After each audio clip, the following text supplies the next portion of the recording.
episode 346, the pandemic series with Sam Long. Welcome to the Pursuit of the Perfect Race.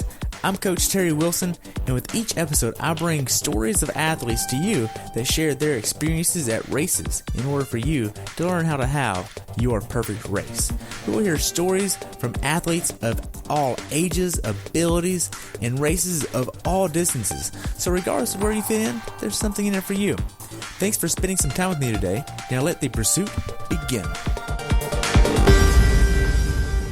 Hey everybody, welcome back to the Pursuit of the Perfect Race. Today I'm continuing the pandemic series with professional triathlete Sam Long. Hey, welcome back, man. Yo, what's up? Not much, man. Hey, so you got a haircut. You've been doing some really good training lately. I mean, I've been following you on Instagram. How you been, and how's your motivation going, man? Yeah, it's been a hot minute since we've talked and since I've been on your podcast, so thanks for having me back. And the motivation's actually been pretty high, all things considering. It's kind of generally pretty high, and about once every 10 days, I have a day where I'm just like so not motivated, I think because of everything that's going on. But other than that, about 90% of the time, I've been quite motivated. Yeah. I mean, I know you had a few races earlier this season that you had planned, but then everything got derailed. What was your initial thoughts of this whole COVID-19 when did you first hear about it, and did you think it was going to have the impact it did? Oh, God, no, I didn't think it was going to have the impact it did. I mean, I heard about it. It must have been early March. And even a little before then, even February in China, I heard about it. And I thought, oh, it's just kind of going to be one of these sicknesses that, you know, you hear about the flu season and all sorts of things. And I thought it was just kind of going to come. And I mean, not that it wasn't going to make people sick, but I didn't think it was going to be what it's turned into. And but that's life. Yeah. So what races have been impacted on your list that you were going to have on your schedule this year? Oh, I mean, a lot of them. I mean, Oceanside, which would have been this last weekend, was canceled. St. George, going and defending at 70.3 Chattanooga. Those are the first three that have been canceled. The June races are still on the schedule, so I'm just optimistic that those are going to happen. Yeah. I know leading into June, there was Ironman Tulsa, and it's been rescheduled for a year later. Oh, okay. Yeah, they're not even doing it this year then. Yeah. Man. So as far as all this goes, I mean, you've been still swimming, right? I was until this last Sunday, then the pool finally shut.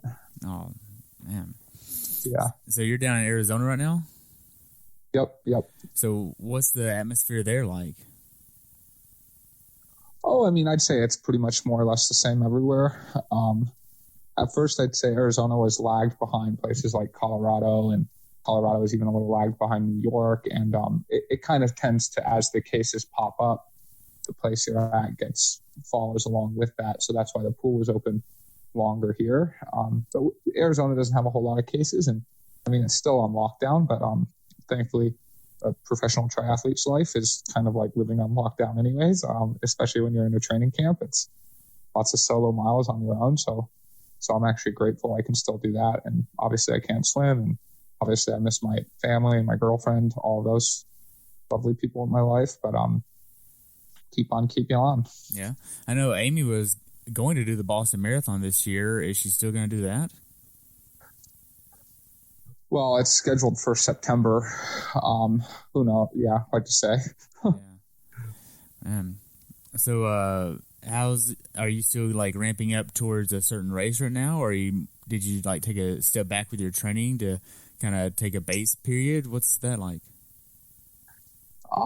Yeah, I'm not training for any sort. I mean, I guess I'm training for races in the late summer or fall, but I don't even really think about that. I'm mostly just training to build a bigger base, and I tell myself I'm training to have a bigger engine a year from now, 5 years from now, and 10 years from now. So that's how I'm thinking about my training right now. But most people would probably look at my training right now and not call it super easy, I don't think. Yeah. Well, I know we talked a little bit. I don't know when we talked. I mean, we chat some. But you were basically taking a different approach to this season versus the previous year. And instead of going skiing so much and having fun so much, you're dedicating more time to the pool and time to training. And now then with this monkey wrench in there, how is all this playing out with you? Yeah, it's Murphy's Law. So obviously this is the first year I've really gotten focused like January 1st and started building a proper base and doing all the things I was supposed to do, while every other year I've gone skiing and kind of started my year later. And so was going to be totally ready to race Oceanside for the first time ever. And then obviously that's not the situation, but again, there's still a big positive out of that, because through getting focused and doing that, I realized actually how much I love swimming and how much I love the process of swimming.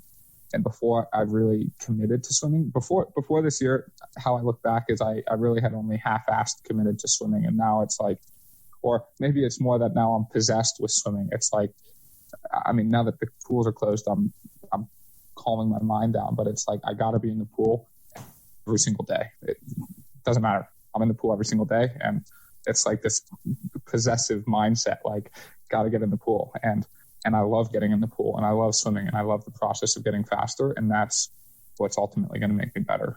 Wow.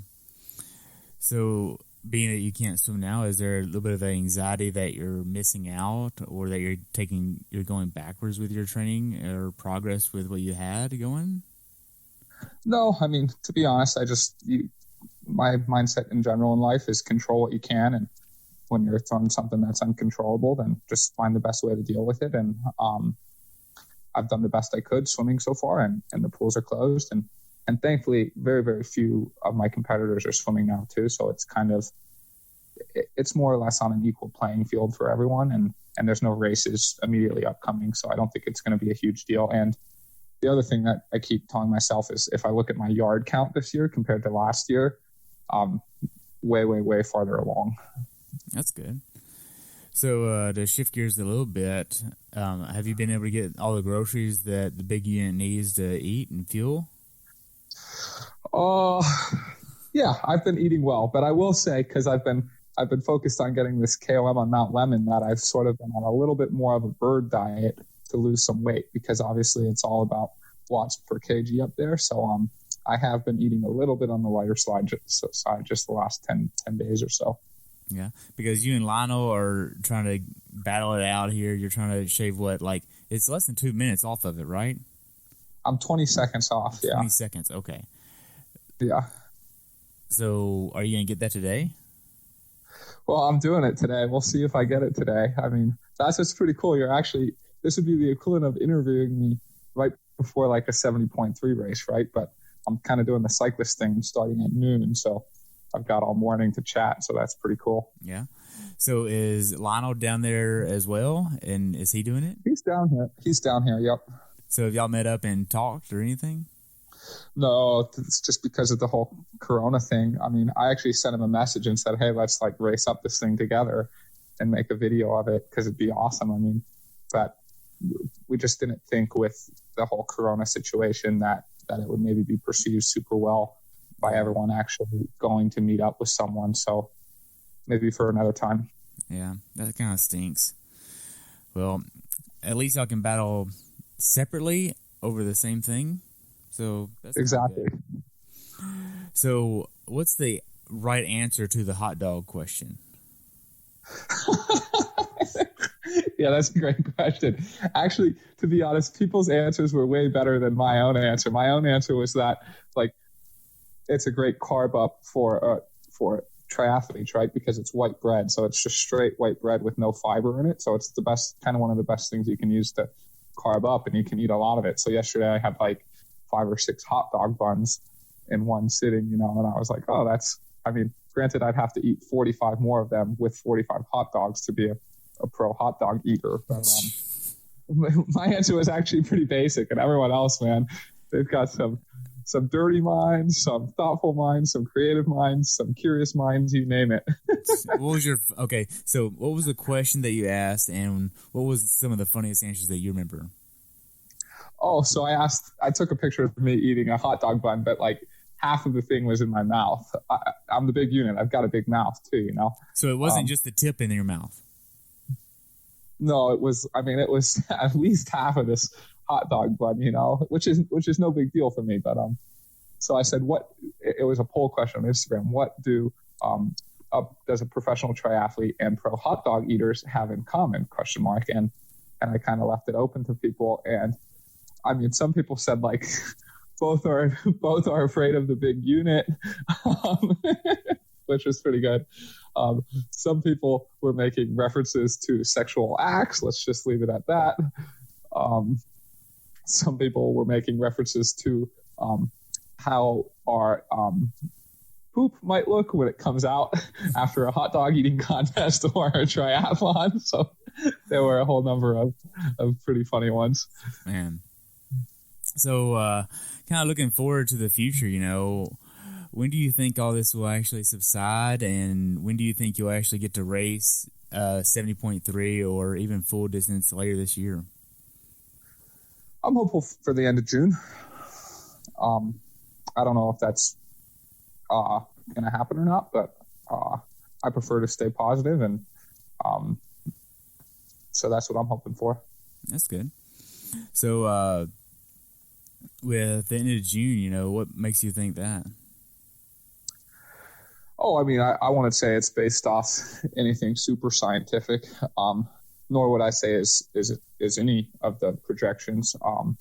I know already, like this week or going into this next week was expected to be the peak death week and the peak, and everyone thought it was going to keep getting worse. And already cases are actually coming down. And if you look at China, which was like 6, 7, 8 weeks ahead of us, it's calmed down there, if we can believe their data. And then same with Italy, it's already calming down. So, I mean, I actually think it's really easy when something happens like this and to say, life is going to be like this forever, because it sort of shocks the system and say, let's just cancel all the races for all of 2020 and let's just start thinking about 2021. But I think I really believe in the resiliency of mankind. And I think I know we're going to make it through it. And I know there's solutions that really, really genius people are working on that might appear faster than we think, or they might not. But if it's not June, then I'll hope for August. If it's not August, well, first I'd hope for July. Let's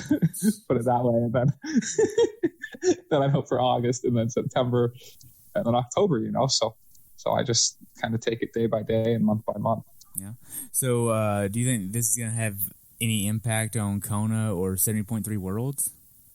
Well, it has to. In one way or another, it has to. Right. Because you're qualified for Kona for this year. For this year. Yeah, for this year. I mean, it has to affect the qualifying procedure if the race happens, because there's now no longer races to qualify so far this year. Ironman New Zealand was the only one. And so it's going to put more pressure on people who aren't qualified, and there's going to be slots that they're going to have to add them in places. So that's going to get interesting. And they've already kind of changed.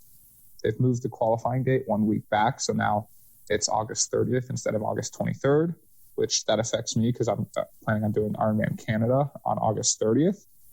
And I was hoping to be able to go after a spot for 2021. And now that's a qualifier for 2020. So that makes that race now have less of a appeal in a professional sense, unfortunately.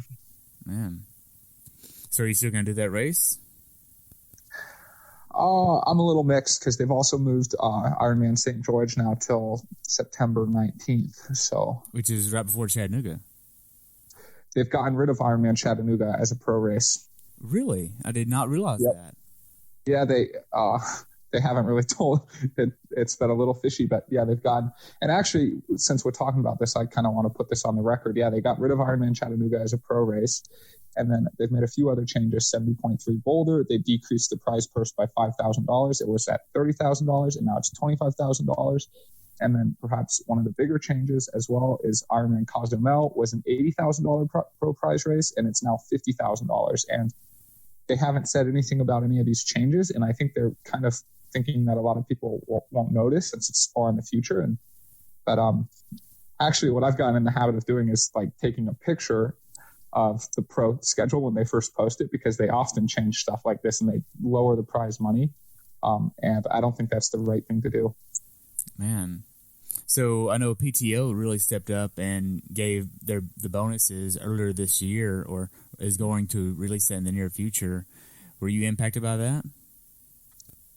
Yeah, I was impacted in a positive way because of that. That's good. So I know the Collins Cup how is that gonna be impacted? Have they put anything out yet? 2021. That'll be 2021. Wow. Man.